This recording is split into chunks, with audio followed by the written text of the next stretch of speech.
Assalamualaikum warahmatullahi wabarakatuh. Alhamdulillahirrahmanirrahim. Hari ini kita bertemu lagi dalam perkuliahan analisis kurikulum pembelajaran IPA. Mohon maaf untuk pekan ini tidak ada perkuliahan secara sinkron melalui Zoom meeting karena ada beberapa hal yang tidak bisa saya tinggalkan, sehingga saya membuat record untuk materi pada pertemuan kali ini. Oke, kita akan lanjutkan. Pada pertemuan kali ini kita akan membahas mengenai analisis komponen isi sebagai bagian dari komponen pengembangan kurikulum. Setelah minggu lalu kita bicara tentang analisis komponen tujuan dan beberapa hal yang perlu kita analisis berkaitan dengan komponen tujuan tersebut, mulai dari standar kompetensi lulusan, kemudian standar isi, lebih teknis lagi ada silabus dan RPP yang dipilih diantaranya bagian dari IPK-nya ya. Oke, hari ini kita akan coba masuk ke pembahasan mengenai analisis komponen isi. Nah, di sini untuk analisis komponen isi ini ada 3 hal yang menjadi pokok yang akan kita coba analisis. Yang pertama, komponen isi ini terdiri dari materi pelajaran. Jadi materi pelajaran tentu saja untuk setiap mata pelajaran itu berbeda-beda dan memiliki karakteristik yang khas. Nah, nanti kita akan melihat bagaimana karakteristik khas IPA. Kemudian kita akan lakukan analisis dari misalnya proses pembelajaran ataupun dokumen-dokumen yang lain ataupun bisa juga melalui bahan ajarnya. Oke. Kemudian kedua, komponen isi ini juga berkaitan dengan pengalaman belajar. Jadi pengalaman belajar yang didapatkan oleh siswa, baik itu melalui proses pembelajaran secara langsung, ataupun melalui dokumen yang tersedia, misalnya RPP, ataupun melalui bahan ajar yang ada, dan di sana akan tergambar pengalaman belajar seperti apa yang akan diperoleh oleh siswa. Kemudian yang selanjutnya, itu juga kita akan coba analisis dari isi kurikulum yang ada di mata pelajaran IPA khususnya dari dimensi pengetahuan dan dimensi keterampilan. Jadi dari komponen isi ini akan ada 3 yang akan kita coba analisis ya. Oke, sebelum kita ke contoh analisisnya, mari kita lihat dulu, pahami dulu secara seksama mengenai yang pertama dimensi pengetahuan dan keterampilan. Kemudian nanti kita coba pahami bersama mengenai pengalaman belajar. Dan yang terakhir kita coba pahami mengenai materi pelajaran. Khususnya di sini adalah pelajaran IPA. Oke. Kita lihat yang pertama. Nah, ini dimensi pengetahuan. Sebagaimana kita ketahui, dan ini pernah juga saya berikan, bahwa dimensi pengetahuan itu terdiri dari 4. Ada pengetahuan yang bersifat faktual, ada pengetahuan yang bersifat konseptual, ada pengetahuan yang bersifat prosedural, dan ada pengetahuan yang bersifat metakognitif. Nah, bagaimana perbedaan keempat hal ini, keempat dimensi ini? Kita lihat pengertiannya atau definisinya. Yang pertama, dimensi pengetahuan faktual. Di sini disebutkan bahwa dimensi pengetahuan faktual merupakan pengetahuan tentang elemen-elemen terpisah dan memiliki cirinya tersendiri, meliputi pengetahuan tentang terminologi dan detail dan elemen yang lebih spesifik. Oke, kalau dalam pembelajaran IPA, kita bisa menganalisis dimensi pengetahuan faktual ini, misalnya dalam suatu proses pembelajaran, guru meminta siswa untuk mengamati daun dikotil, kemudian daun tumbuhan monokotil. Siswa mengamati, kemudian setelah melakukan pengamatan, siswa bisa mendeskripsikan secara spesifik, secara detail, bagaimana ciri-ciri daun monokotil dan dikotil. Nah, itu merupakan dimensi pengetahuan. Jadi kalau misalnya nanti dalam proses pembelajaran yang dilaksanakan oleh guru, atau melalui dokumen RPP-nya ada kegiatan seperti itu, maka di sana dimensi pengetahuannya muncul gitu ya. Jadi ada dimensi pengetahuan yang diberikan pada proses pembelajarannya. Begitupun misalnya dalam bahan ajar. Bahan ajar yang diberikan oleh guru ternyata ada proses seperti apa yang tadi saya sampaikan. Maka di sana dapat kita simpulkan bahwa dalam bahan ajar tersebut mengandung dimensi pengetahuan faktual. Oke. Itu yang pertama ya. Kemudian yang kedua, ada juga dimensi pengetahuan konseptual. Nah, di sini secara definisi disebutkan bahwa pengetahuan tentang bentuk yang lebih kompleks dan terorganisasi mencakup klasifikasi dan kategori, prinsip, model, dan struktur. Oke. Jadi di sini lebih ke bagaimana prinsip misalnya kerja dongkrak hidrolik. Jadi prinsip kerjanya seperti apa? Konsep yang digunakannya apa? Kemudian atau juga misalnya tentang proses terjadinya rotasi bumi. Nah, itu seperti apa proses terjadinya?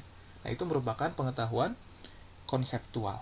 Jadi kalau dalam proses pembelajaran atau misalnya dalam dokumen RPP ataupun dalam bahan ajar terdapat hal-hal yang seperti yang saya tadi sampaikan, misalnya ada prinsip kerja dongkrak hidrolik, misalnya tentang terjadinya proses rotasi bumi, terjadinya proses gerhana.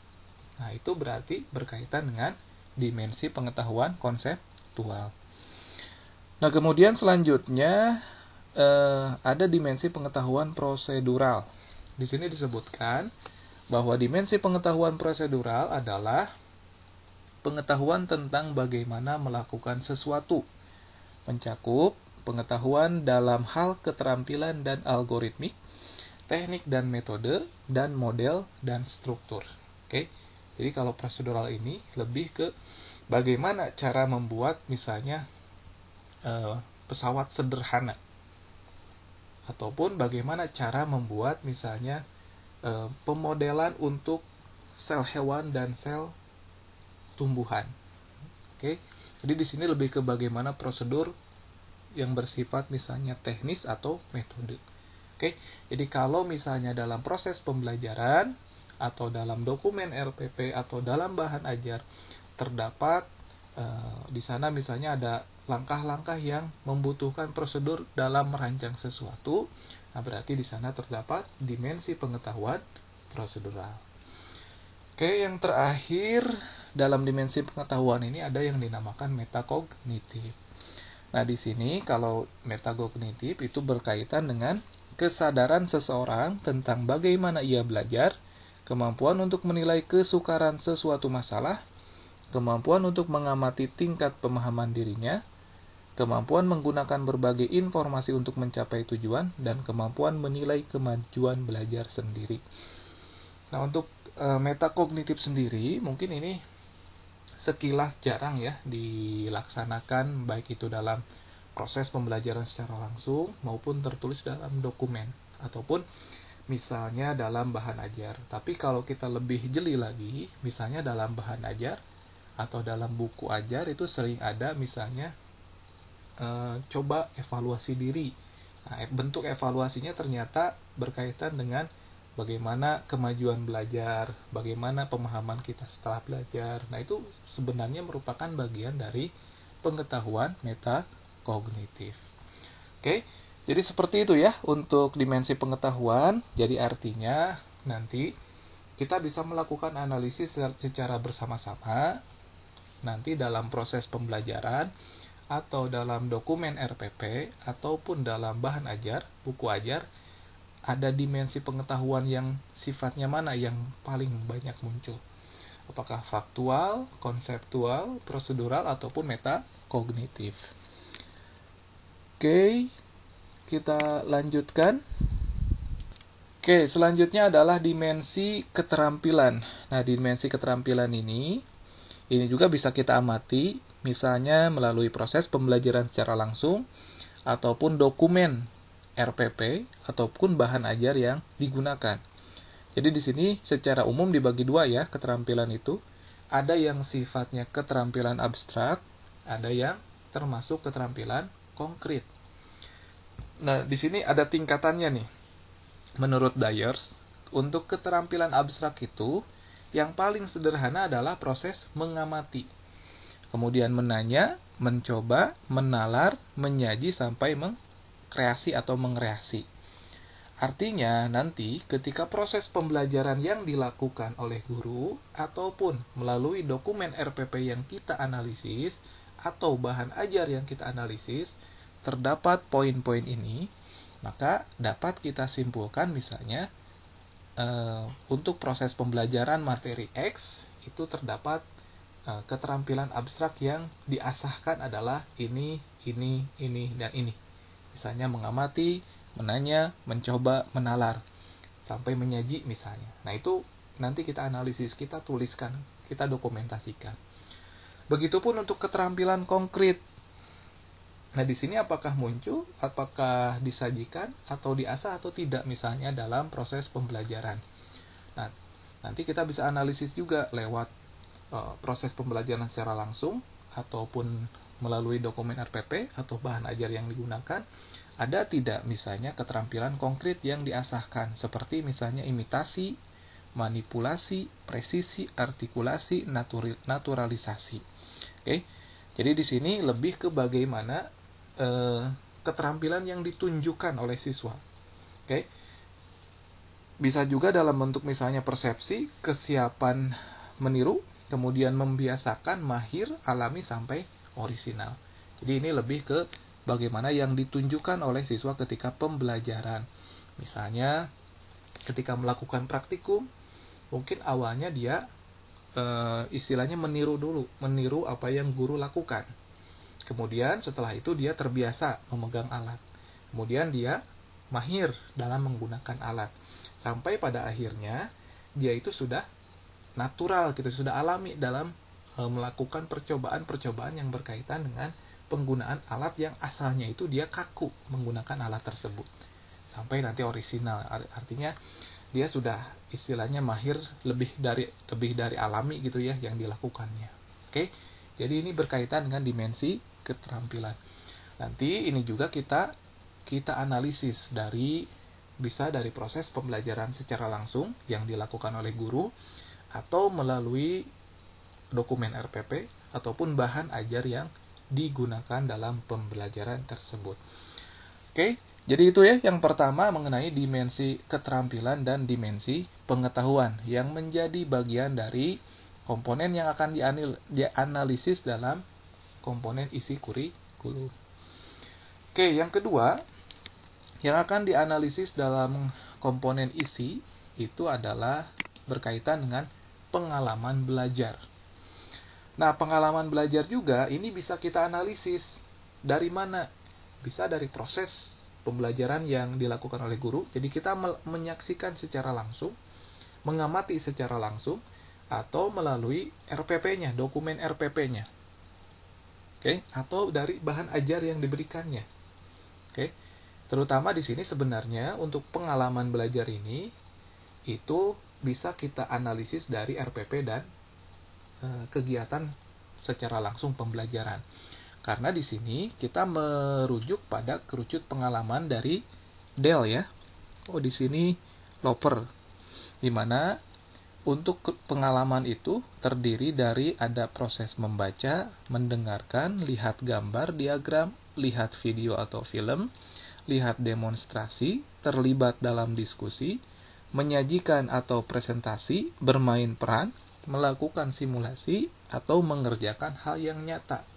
Jadi nanti dalam proses pembelajaran yang dilakukan, atau dari dokumen RPP yang kita analisis, mana pengalaman belajar yang muncul gitu ya, yang diberikan oleh guru kepada siswa.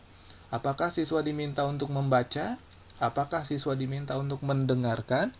Apakah siswa diminta untuk melihat tayangan video? Apakah siswa diminta misalnya melihat demonstrasi? Atau misalnya siswa diminta presentasi? Nah, itu akan tergambar dari RPP-nya. Dokumen RPP di kegiatan inti. Atau bisa juga kita melakukan pengamatan secara langsung proses pembelajaran yang dilakukan oleh guru. Mana pengalaman yang diberikan? Mana pengalaman yang istilahnya diperoleh oleh siswa dari proses pembelajaran yang dilakukan tersebut. Oke, jadi nanti kita bisa analisis bersama dari RPP ataupun secara langsung menyaksikan proses pembelajarannya. Pengalaman belajar yang mana yang nanti didapatkan oleh siswa dari proses yang dilakukan. Oke, jadi seperti itu ya. Jadi tinggal acuannya adalah kerucut pengalaman ini. Nanti kita lihat bersama mana yang muncul, mana yang dominan diberikan atau diasahkan kepada para peserta didiknya. Oke, ini tentang pengalaman belajar. Kemudian yang terakhir adalah tentang materi pelajaran. Nah, berkaitan dengan materi pelajaran ini, tentu saja kita akan spesifik ke materi pelajaran tentang IPA. Karena yang kita analisis adalah kurikulum dan pembelajaran IPA. Maka kita harus tahu karakteristik IPA itu seperti apa. Nah, ini adalah body of knowledge dari IPA. Yang pertama itu adalah cabang pengetahuan yang menyangkut fakta-fakta secara sistematik. Oke, jadi kita harus memahami bahwa bahwa IPA itu erat kaitannya dengan fakta-fakta yang ada di alam, fenomena-fenomena yang bisa terlihat, dan itu sistemik gitu ya. Oke. Kemudian yang kedua, pengetahuan didapatkan dengan jalan studi dan praktik. Oke, jadi munculnya hukum Newton 1, hukum Newton 2 itu adalah proses panjang dari seorang ilmuwan gitu ya. Melalui proses fenomena pengamatan, kemudian dia mencoba menganalisis, membuat hipotesis sampai akhirnya muncullah hukum Newton tersebut. Itu melalui proses jalan studi dan praktik. Jadi kita harus menyadarkan kepada para peserta didik kita bahwa IPA ini adalah bagian dari proses pengkajian gitu. Oke. Nah, nanti kita lihat dalam proses pembelajaran ada gak proses tersebut. Kemudian yang ketiga, mencari jawaban secara ilmiah dari pertanyaan yang deduktif, induktif, dan verifikatif. Oke. Jadi di sini misalnya ya saya ambil contoh saja ketika misalnya kita ya istilahnya ada teori misalnya bahwa jeruk itu rasanya asam. Nah, rasanya asam, kemudian betul tidak pH-nya itu di bawah 7. Nah, maka kita harus melakukan verifikasi. Caranya ya kita uji misalnya. Kita uji dengan misalnya pH meter atau kertas lakmus ataupun indikator universal. Nah, kita lihat pH-nya betul tidak di bawah 7. Nah, itu kan bentuk verifikasi ya dari istilahnya fenomena-fenomena atau pernyataan-pernyataan ilmiah yang sudah beredar. Kemudian yang keempat, mencari jawaban dari kajian pustaka, pengumpulan, pengolahan, analisis data, dan penyimpulan. Oke, jadi di sini body of knowledge dari IPA itu, jadi salah satu karakteristik dari IPA itu bahwa dalam prosesnya itu siswa harus membuktikan melalui proses panjang ya. Kalau tadi pengetahuan itu didapatkan melalui jalan studi. Nah, di sini untuk mencari jawaban dari setiap permasalahan, maka siswa perlu melakukan kajian pustaka, pengumpulan informasi, pengolahan informasi, analisis data sampai menyimpulkan, oh ini jawaban yang paling tepat. Oke, jadi proses itu diperlukan. Kemudian selanjutnya, nomor 5, menemukan, mengembangkan, dan menguji kebenaran pengetahuan. Nah, di sini ya IPA itu identik dengan inquiry, penyelidikan. Jadi tidak hanya sekedar transfer pengetahuan saja, tapi ada proses bagaimana siswa mengembangkan konsep, menemukan konsep. Nah, itu melalui proses penyelidikan itu. Kemudian yang terakhir, menemukan pengetahuan baru, prinsip-prinsip umum, dan mengeneralisasikannya. Oke, jadi ini adalah body of knowledge dari IPA. Nah, kemudian dari body of knowledge tersebut, maka di sini muncullah unsur IPA. Di mana unsur IPA ini menurut Charin dan Sun tahun 93 itu ada 4. 1, sikap IPA, memunculkan sikap ingin tahu tentang alam semesta. Nah, nanti kita lihat dalam prosesnya, dalam pembelajaran yang dilakukan oleh guru, baik itu dari analisis secara langsung maupun dari analisis dokumen, itu ada gak upaya untuk memunculkan rasa ingin tahu siswa. Oke, misalnya melalui proses pengamatan, guru menampilkan sesuatu, kemudian memberikan stimulus kepada siswa untuk bertanya. Ada nggak proses itu? Kemudian selanjutnya ada proses IPA. Nah, di sini disebutkan bahwa proses IPA itu berkaitan dengan pemecahan masalah IPA dengan prosedur yang runtut. Oke, jadi setelah tadi ditampilkan sebuah fenomena sebagai stimulus, kemudian misalnya siswa muncul rasa ingin tahunya, kemudian bertanya. Nah, guru memberikan tantangan sebuah permasalahan yang harus diselesaikan. tentu saja masalah ini berkaitan dengan stimulus tadi yang ditampilkan gitu. Berikan tantangan, nah siswa diminta untuk menyelesaikannya secara ilmiah dengan prosedur yang runtut. Kemudian yang selanjutnya adalah produk. Menghasilkan produk berupa fakta, prinsip, teori, dan hukum. Jadi nanti setelah proses pemecahan masalah berlangsung, prosedur yang runut beres, nah dihasilkanlah nanti kesimpulannya apa nih untuk menyelesaikan masalah tersebut. Nah diharapkan di sana ada produk, baik berupa fakta, prinsip, teori, dan hukum.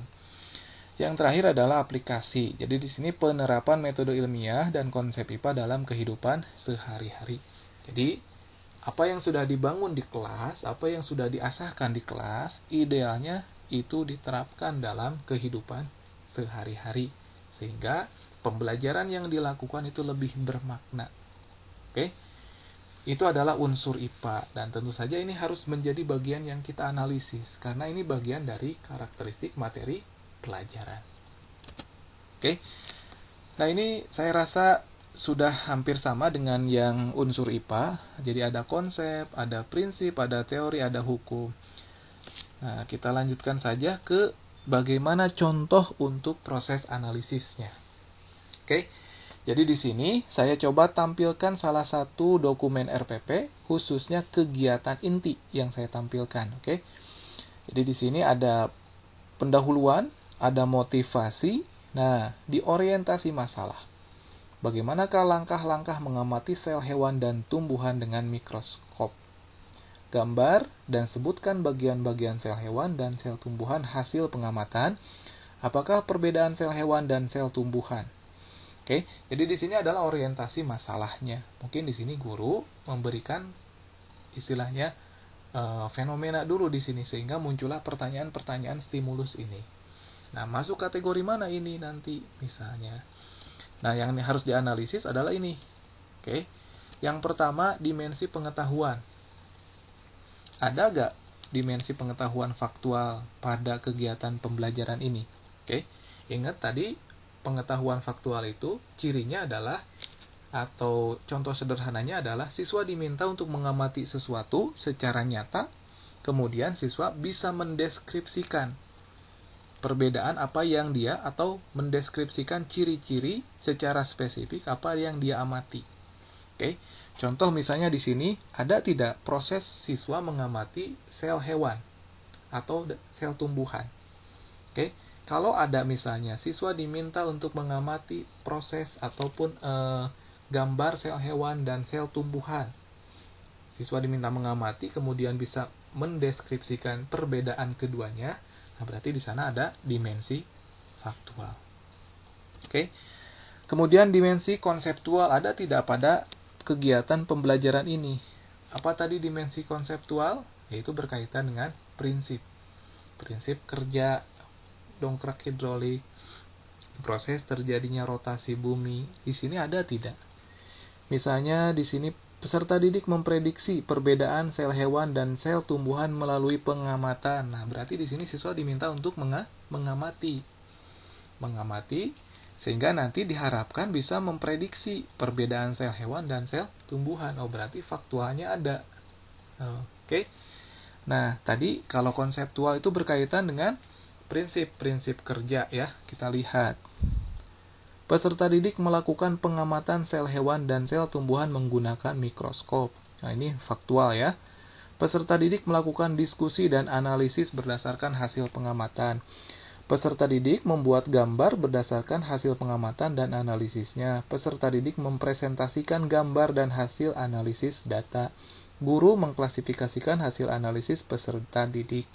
Oke, di sini mungkin secara konseptual tidak terlalu muncul ya. Paling di sini untuk konseptualnya adalah bagaimana secara teori sel hewan dan sel tumbuhan tersebut bisa bekerja, ataupun prinsip kerjanya seperti apa, ataupun misalnya bagian-bagiannya seperti apa, kemudian fungsi dan kegunaannya seperti apa. Oke. Kemudian proseduralnya, apakah di sini terlihat atau tidak, misalnya secara prosedur ada nggak yang dilakukan oleh siswa? Oke. Nah, di sini kan ada proses pengamatan menggunakan mikroskop.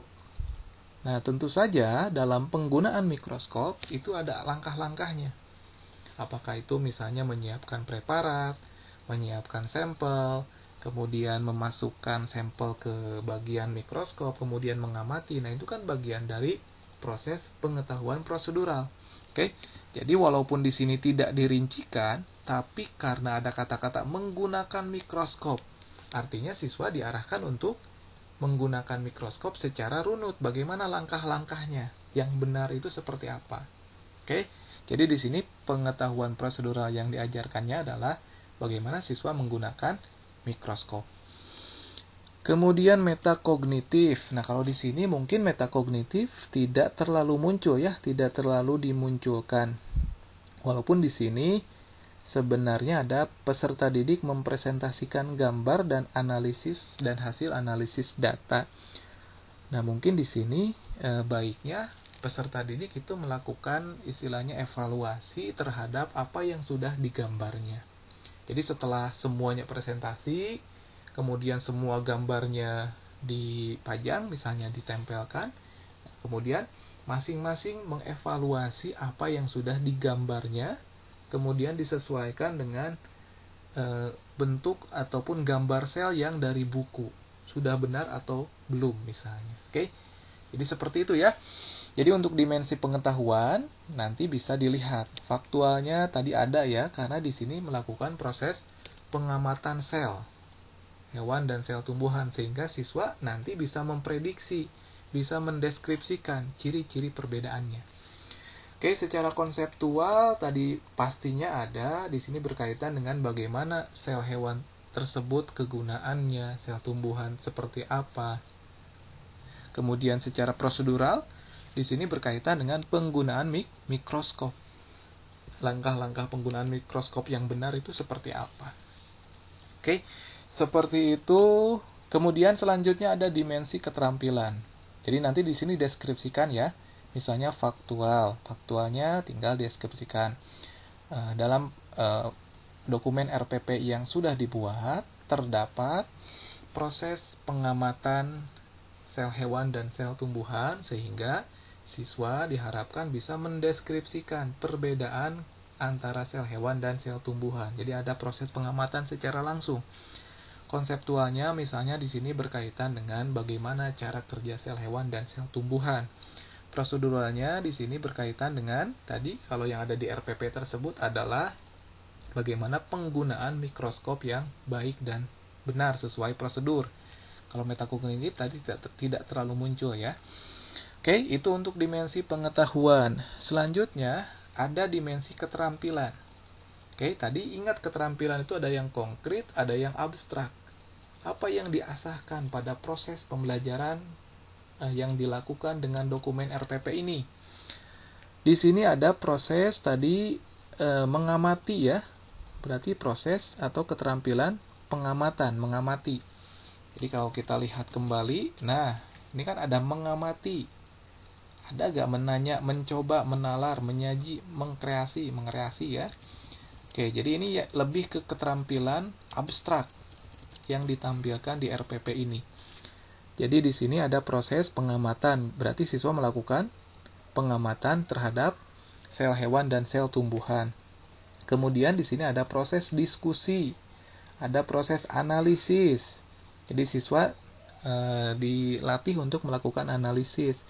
Kemudian mengembangkan, menyajikan hasil karya. Di sini ada tadi kalau kita lihat ini, nah menyaji berarti ada ya.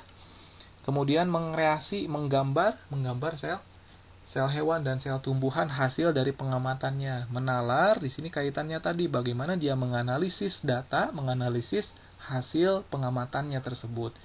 Mencoba di sini ada ya, mencoba menggunakan mikroskop.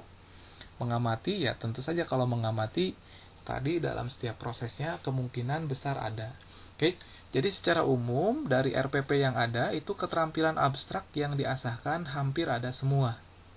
Oke.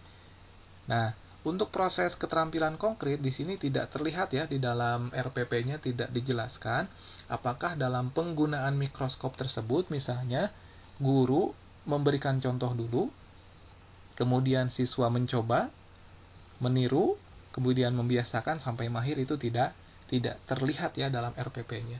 Sehingga mungkin di sini cukup saja untuk keterampilan, untuk dimensi keterampilan yang dianalisis atau yang muncul adalah keterampilan abstrak. Nanti sebutkan saja apa saja, apakah itu mengamati, menanya, mencoba, menalar, menyaji sampai mengkreasi. Oke, jadi tinggal disajikan di sini. Itu dimensi keterampilan yang diasahkan. Nah, kemudian selanjutnya pengalaman belajar. Nah, pengalaman belajar apa yang didapat oleh siswa dari kegiatan inti ini? Apakah siswa tadi diminta untuk membaca? Tidak ada ya. Di sini tidak ada siswa untuk membaca buku dulu, tidak ada ya. Di sini yang ada adalah ada nih studi literasi. Oke, jadi ada pengalamannya. Dia membaca dulu perbedaan sel hewan dan sel tumbuhan itu secara literatur seperti apa. Kemudian ada pengalaman lain di sini, siswa melakukan pengamatan sel hewan dan sel tumbuhan menggunakan mikroskop. Berarti dia mengerjakan hal yang nyata. Oke.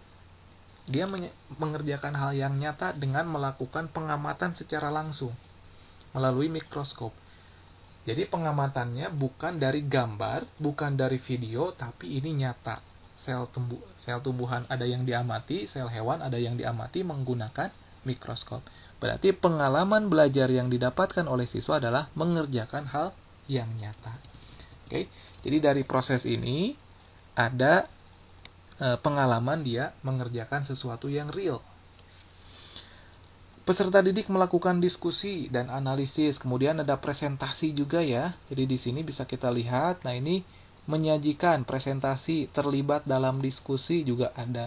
Jadi nanti kalian tinggal, rekan-rekan mahasiswa tinggal tuliskan saja pengalaman apa saja yang diberikan selama proses pembelajaran yang dilakukan oleh guru. Tuliskan dulu aja semuanya, nanti kita lihat mana yang dominan. Oke. Sebenarnya untuk melihat mana yang dominan, idealnya adalah kita mengamati secara langsung proses pembelajaran yang dilakukan gitu, bukan lewat studi dokumen RPP. Idealnya seperti itu. Jadi nanti kita bisa mengamati, ternyata proses pembelajaran membedakan sel hewan dan sel tumbuhan itu lebih banyak di diskusinya, pengalaman belajar yang diperoleh oleh siswa. Sementara misalnya presentasi atau mengerjakan hal yang nyata itu porsinya lebih sedikit dibandingkan dengan diskusi. Nah, itu kalau kita bisa melakukan pengamatan pembelajaran secara langsung, bisa menyimpulkan seperti itu. Nah, kalau hanya studi dokumen, kita cukup masukkan saja pengalaman belajar apa saja yang diperoleh siswa dalam pembelajaran IPA melalui gambaran kegiatan inti yang ada di RPP ini. Oke? Seperti tadi ada proses membacanya, ada mengerjakan hal yang nyatanya, dia mengamati secara langsung. Kemudian ada proses diskusi, ada proses presentasi. Oke, jadi nanti tuliskan aja poin-poinnya. Oke, itu untuk poin pengalaman belajar. Nah, selanjutnya adalah unsur IPA. Nah, tadi ingat ini unsur IPA ini ada ciri khasnya ya. Kalau unsur sikap berarti ada nggak proses di sini yang memberikan stimulus kepada siswa untuk istilahnya membangkitkan rasa ingin tahunya. Oke, ada tidak misalnya guru memberikan fenomena, kemudian siswa diberikan stimulus itu sehingga muncul pertanyaan-pertanyaan dari siswa. Ada tidak prosesnya seperti itu dalam RPP-nya? Memang idealnya sekali lagi untuk proses ini harus kita amati secara langsung proses pembelajarannya. Oke, jadi kalau lewat dokumen RPP seperti ini mungkin tidak bisa terlihat stimulus yang diberikan oleh guru itu membangkitkan rasa ingin tahu siswa atau tidak gitu. Oke, jadi idealnya seperti itu, namun ya dengan keterbatasan dengan RPP ini nanti tergambar tidak ada proses istilahnya upaya dari guru untuk membangkitkan sikap IPA tersebut, misalnya membangkitkan rasa ingin tahu. Kemudian proses. Nah, prosesnya ada tidak proses IPA-nya? Tadi kalau di sini kan siswa diminta untuk awal itu membuat hipotesis dulu, memprediksi dulu perbedaan sel hewan dan sel tumbuhan itu seperti apa. dia studi literatur. Nah, untuk membuktikannya, dia melakukan pengamatan secara langsung menggunakan mikroskop. Nah, itu proses verifikasi jadinya nantinya. Jadi dia memverifikasi betul tidak apa yang disampaikan di literatur sesuai dengan pengamatannya. Nah, itu bagian dari proses IPA. Jadi tergambar ya di sini proses IPA-nya. Kemudian produk. Ada gak produk yang dihasilkan dari proses pembelajaran yang dilakukan? Oke. Jadi di sini disajikan karya ya, karya berupa gambar sel. Nah, karya berupa gambar sel tersebut mencerminkan tidak konsep ataupun ya teori tentang sel hewan dan sel tumbuhan. Seperti itu. Kemudian aplikasi, nah ada tidak aplikasinya dalam kehidupan nyata berkaitan dengan konsep ini? Apakah di sini ada proses ataupun ya langkah-langkah pembelajaran yang mengarahkan pada siswa harus menerapkan materi yang sedang diajarkan? Kalau kita lihat di sini memang tidak ada ya, tidak ada untuk bagaimana menerapkan misalnya sel hewan dan sel tumbuhan dalam kehidupan sehari-hari, ini tidak dijelaskan ya. Jadi tidak terlihat bentuk aplikasinya. Oke. Nah, seperti itu contoh analisisnya. Mudah-mudahan tergambar ya. Jadi untuk komponen isi ini setidaknya kita bisa menganalisis dimensi pengetahuan, dimensi keterampilan, kemudian pengalaman belajar apa yang didapatkan siswa, unsur IPA-nya sebagaimana. Nah, tentu saja untuk menganalisis ini idealnya kita harus melakukan pengamatan langsung kegiatan pembelajaran IPA yang dilakukan oleh guru. Oke? Atau kalau misalnya agak kesulitan karena mungkin prosesnya sekarang daring, PJJ, jadi kita bisa lihat studi dokumen atau analisis dokumen RPP yang ada. RPP-nya seperti apa dari keempat unsur ini. Ataupun kita juga bisa menganalisis bahan ajar yang digunakan. Apakah ada komponen-komponen yang kita analisis ini. Oke, seperti itu untuk penjelasan tentang bagaimana analisis komponen isi. Mungkin nanti kalau ada pertanyaan silahkan langsung saja, bisa di forum ataupun di media lain, melalui media lain. Nah, ini adalah contoh kegiatan lain yang bisa Anda sekalian analisis. Ada 2 atau 3 ya. Nah, ada dua contoh kegiatan inti. Saya sengaja memasukkan kegiatan inti. Nanti silahkan dicoba, rekan-rekan sekalian, silahkan pilih salah satu. Apakah mau yang ini, tentang pemanasan global, atau tentang ini. Ini tentang mengamati bagian tubuh katak. Oke, jadi ini tentang anatomi hewan ya. Oke, tentang bagian tubuh katak di sini. Nanti silahkan dibaca kegiatan inti yang mana yang akan dipilih. Apakah yang ini atau yang ini, pemanasan global. Nah, nanti untuk penyajiannya atau apa saja yang dianalisis, ada 4 komponen ini. Dimensi pengetahuan, keterampilan, pengalaman belajar, dan unsur IPA. Oke, silahkan dibuat dengan format seperti ini. Contohnya tadi saya sudah sampaikan bagaimana langkah-langkahnya. Kita coba belajar analisis dari dokumen kegiatan intinya saja dulu dari RPP. Ya, mudah-mudahan nanti ketika uji lapangan, observasi ke lapangan, kita istilahnya bisa mendapatkan observasi secara langsung, pengamatan secara langsung proses belajar mengajar.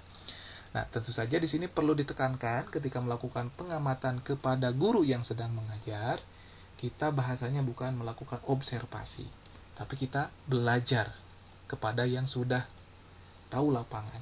Oke? Karena kita selama ini di tataran kampus itu mungkin lebih ke teori yang kita pelajari. Maka nanti melalui observasi ini diharapkan rekan-rekan mahasiswa sekalian itu bisa melakukan proses pembelajaran pengamatan secara langsung, mengamati secara langsung, belajar langsung kepada yang sudah berpengalaman melalui kegiatan analisis komponen isi ini. Oke, mungkin itu saja yang bisa saya sampaikan. Terima kasih sudah menyimak. Jika ada pertanyaan, sekali lagi silakan nanti sampaikan lewat LMS ataupun media yang lain. Insya Allah nanti saya coba jawab ataupun respon secara cepat. Oke, terima kasih sudah menyimak. Saya akhiri. Assalamualaikum warahmatullahi wabarakatuh.